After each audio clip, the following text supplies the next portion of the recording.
ഞാനൊരു ഡ്രൈവിങ്ങിലാണ്. കുഴപ്പമില്ല. ഞങ്ങളുടെ കൊച്ചു പട്ടണത്തിലൂടെ ഞാൻ വണ്ടി ഓടിച്ചുകൊണ്ട് പോവാണ്. ഓണത്തിന് വന്നാലേ ശരിക്കും പറഞ്ഞാൽ അതില്ല കുത്തിവെപ്പേ 2 കുത്ത് കിട്ടി. അടിപൊളി കുത്തായിരുന്നു. പക്ഷേ ഭയങ്കര വേദനയായിരുന്നു. അടിപൊളി എന്നൊക്കെ പറഞ്ഞാലും പക്ഷെ പിള്ളേർ പറയുന്നത് പറയാമെന്നുള്ളതായിരുന്നു. 2 കൈ കിട്ടുന്ന നല്ല കുത്താണ്. വണ്ടി ഓടിക്കാൻ തന്നെ വലിയ പാടാണ്. അങ്ങനെ ഞങ്ങൾ മുണ്ടക്കയത്തിൻ്റെ രാജവീതികളൊന്നും അല്ല. രാജവീതിയാണ്. കേക്കാരോട് രാജവീതിയായിരുന്നല്ലോ. പഴയ കോട്ടയം കുമളി റോഡ് പണിയിച്ച് ഗൗരി ലക്ഷ്മിഭായ് തമ്പുരാട്ടിയുടെ കാലഘട്ടത്തിൽ തിരുവിതാംകൂർ റാണി കുമളി ചങ്ങനാശ്ശേരിയിലൊക്കെ കോട്ടയം ചങ്ങനാശ്ശേരിയിലൊക്കെ ഏരിയയ്ക്കൊക്കെ കിഴക്ക് നിന്നും തമിഴ്നാട്ടിൽ നിന്നൊക്കെ സാധനങ്ങൾ മാർക്കറ്റുകളിലേക്ക് കടത്താൻ വേണ്ടി കൊണ്ടുവരാൻ വേണ്ടി, കടത്തുക എന്ന് പറയുമ്പോൾ വേറെ മീനിങ് അങ്ങനെയല്ല, സാധനങ്ങൾ അങ്ങോട്ടും ഇങ്ങോട്ടും കൊണ്ടുവരാൻ വേണ്ടിയൊക്കെയാണ്. ആ കാലത്ത് പണിയിച്ച ചെറിയ റോഡാണ് ഈ കോട്ടയം കുമളി KK റോഡ് എന്ന് പറഞ്ഞാൽ പ്രശസ്തമായ റോഡാണ് കേട്ടോ. പല കാര്യങ്ങൾക്കൊന്നും പ്രശസ്തമാണ്. ഹൈറേഞ്ചിലേക്കുള്ള കവാടം മുണ്ടക്കയം. അപ്പോൾ അതിൻ്റെ ഒരു ഭാഗത്താണ് ഞങ്ങളുടെ പഞ്ചായത്ത്. ഞങ്ങൾ ഇങ്ങനെ ഞങ്ങൾ ജനിച്ചു വളർന്ന ടൗണല്ല ജനിച്ചു വളർന്നത്, എങ്കിലും ഞങ്ങൾ കണ്ടു വളർന്ന ടൗണ്, ഞങ്ങളുടെ അടുത്തുള്ള ടൗണ്, ഞങ്ങളുടെ സ്വന്തം ടൗണ്. അവിടെ ഞങ്ങളിങ്ങനെ ആശുപത്രി ഉണ്ട്. അവിടെ പോയി കുത്തിയൊക്കെ വെച്ചിട്ട് രാവിലെ പറഞ്ഞ വെച്ചിട്ട് വരിക. ഇച്ചിരി പർച്ചേസിങ്ങൊക്കെ ഉണ്ടായിരുന്നു. അതൊക്കെ ഒന്ന് ചെറുതായിട്ടൊക്കെ നടത്തി അങ്ങനെ ഒന്ന് പോയേക്കാന്ന് കണ്ടാണ്. മഴയായിരുന്നു. മഴ ഇടയ്ക്കിടയ്ക്ക് പെയ്യുന്നു. മന്ദളം കൊട്ടിയില്ല, മഴ പെയ്യുന്നത് മാത്രമേ ഉണ്ടായിരുന്നുള്ളൂ.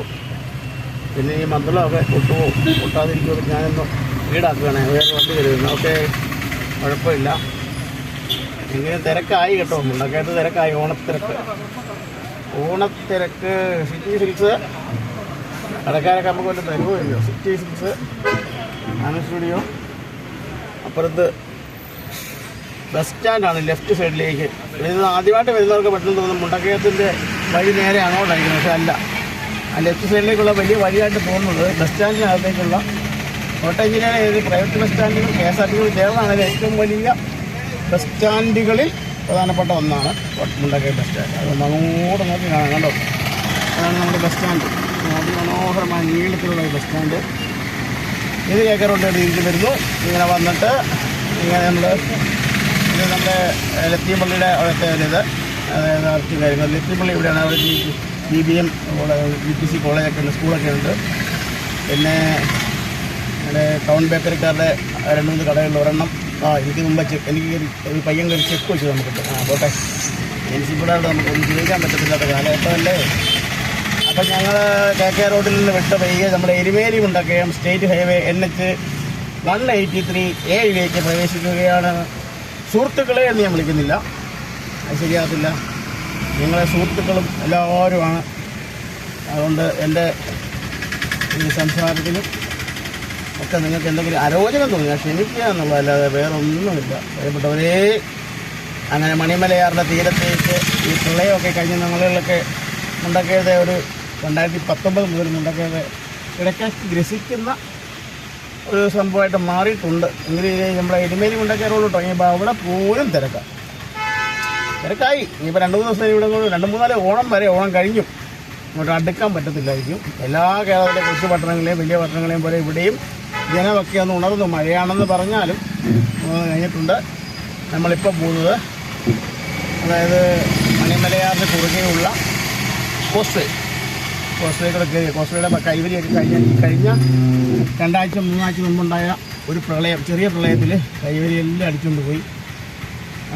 വലിയ മനുഷ്യ ജീവഹാനിയൊന്നും സംഭവിച്ചില്ലെങ്കിലും പ്രളയം നന്നായിട്ട് ഈ 6 തീരത്തെ ടൗണിനെയൊക്കെ ബാധിച്ചിട്ട്, അവനെ ബാധിച്ചിട്ടില്ല. ഇനി റാന്നി പോലെയൊന്നും. എങ്കിലും ഈ വെള്ളമൊക്കെ ഒഴിക്കുന്ന റാന്നിയിലൊക്കെ കൂടിയാണ് കേട്ടോ. പത്തനംതിട്ടയിലും റാന്നിയിലൊക്കെ അഫക്റ്റ് ചെയ്യുന്നതാണ് ഈ മണിമലയാറ്റിലെ വെള്ളം. കാരണം നമ്മൾ ഞങ്ങളുടെ മീൻകടയാണ്. ഞങ്ങളുടെ മീൻകട അവിടെ കാണിക്കാം. ഞങ്ങളുടെ പച്ചക്കറി കിറ്റുകടയാണ് ഈ ചേട്ടൻ. അവിടെ ഇരിക്കുന്ന ബായി നമ്മുടെ സ്വന്തമാണ്. പിന്നെ ആ കാണുന്നതാണ് ജിയോ മാർട്ട് ഉണ്ടൊക്കെ. ഞങ്ങൾ ഇതിന് കയറിയിരുന്നു. അയ്യോ പണിയായോ. എന്തായാലും കൊള്ള ഇങ്ങനെ അങ്ങനെയൊക്കെ വെച്ചു. ഞങ്ങളിങ്ങനെ ചെക്ക് വെച്ചിരിക്കുക. എന്തായാലും അറിയത്തില്ല. ഇങ്ങനെ കയറി നമ്മളും വെച്ചു. നമുക്ക് പോകണമല്ലോ. എന്നാൽ ഞങ്ങളുടെ മീൻകട